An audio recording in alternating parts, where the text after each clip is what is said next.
Relocating to a new state and not sure how to move your stuff without the stress, whether it's for work, family, or a fresh new start, I've got you covered. In this video, I'm going to break down the easiest and the smartest way to move your stuff from one state to another without breaking the bank or breaking your back. My name is Jondi and I'm a Fort Wayne realtor, and I personally moved across the country 3 separate times with my family of 5. I've made some other videos talking about jobs in and around Fort Wayne, the schools here, as well as neighborhoods and the price points. So if you want to know more about those, be sure to check out those videos. Option number 1 is the least expensive way to move across the country, and that is to rent a U-Haul, a Budget, a Penske, or some kind of a moving truck on your own, loaded up with all of your stuff. So this takes you boxing everything up and also putting your furniture in there. My suggestion is, if you have a large family or a house of 3 bedrooms or more, you may not be able to move this on your own. If you have a 1 to 2 bedroom place, that's great.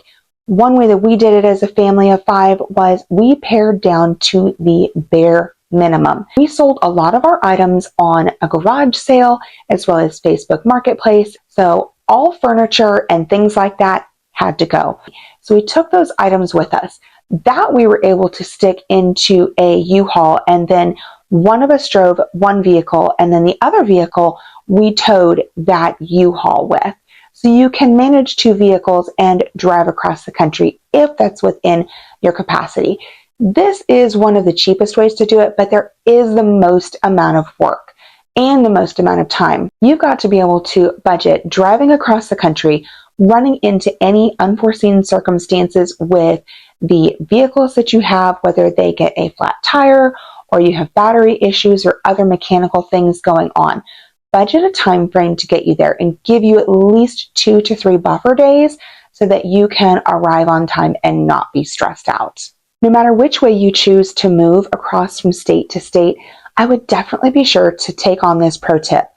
Take your items that you need for at least 1 week. So clothing items, medication, special documents, social security cards, medical records, things of that nature. And if you have pets, make sure you have enough pet food and the comforting things that you need for either your children or yourself.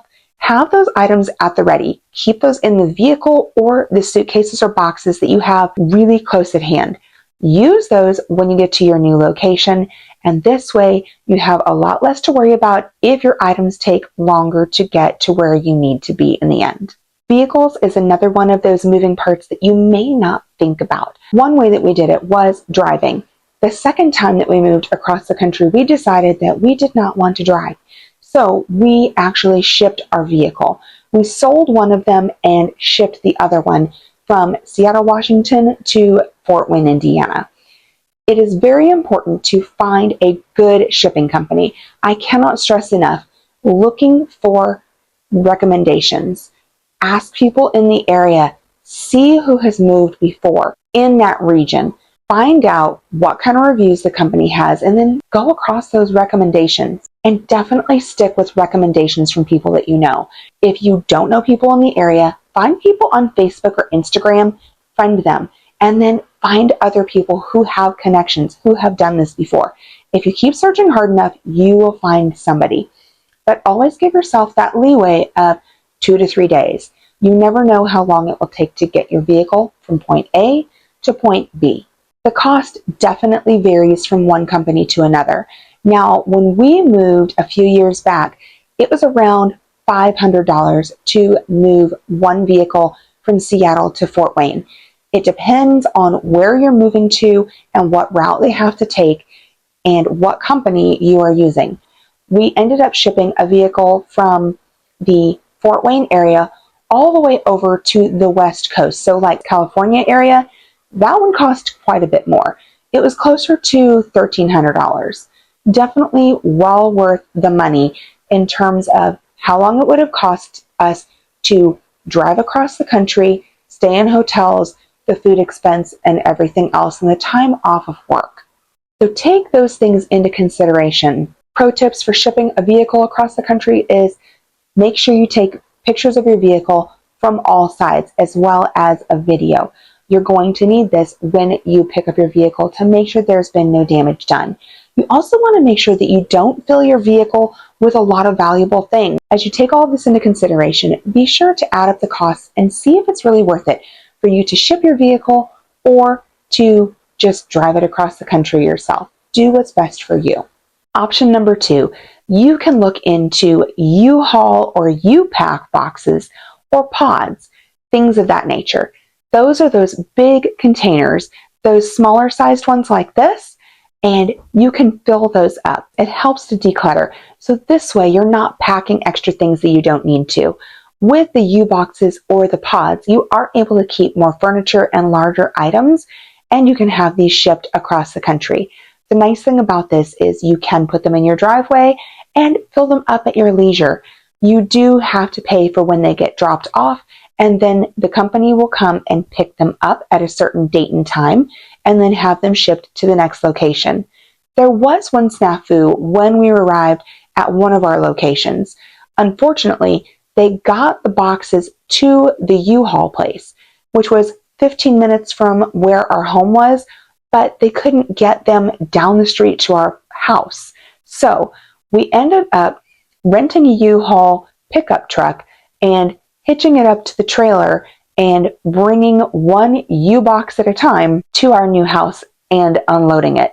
But we didn't have to wait another 2 or 3 days for those to arrive. Don't forget, when you're driving across the country with your stuff in a U-Haul or any other kind of box truck, you need to factor in the gas cost as well as mileage, because that adds up when you're using a truck. If you're using a trailer, that is a different story. If you don't want to use the smaller shipping boxes like a U-box or a pod, you could purchase a giant shipping container. So this looks like one that would be on the back of a semi. It's a bit more of a logistical thing to work around, but you can take all of your home in it. Now it depends on how much you purchase the container for, but you can purchase those fairly inexpensively, and then to ship them across the country, that is a different price. Shipping one of these large containers can cost anywhere from $3,000 to $10,000.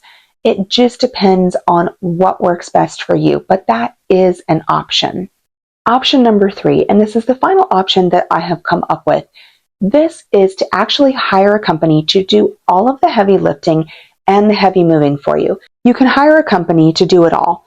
Mayflower, Allied Van Lines, United Van Lines, Atlas Van Lines, North American Van Lines, and many more do things like this. They come and they will pack everything up for you in their large semi-truck and then move it across the United States for you. There are logistics to think about in regards to this. You can pack all the boxes on your own and have them load them up, or you can have them come and actually pack it all for you, which obviously would cost a bit more, but it is less work for you to do.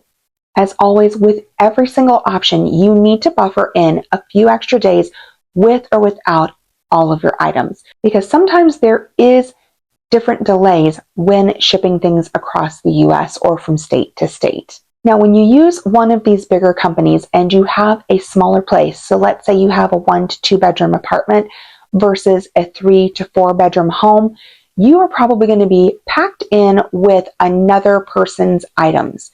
Those are going to probably get unloaded and then reloaded. So it's something to consider. I definitely recommend check into the insurance, find out what kind of insurance you have through your homeowner's insurance that will cover a move. Also, what the moving company's insurance costs cover. And if there's anything that is special or needs to be moved personally by yourself, do that.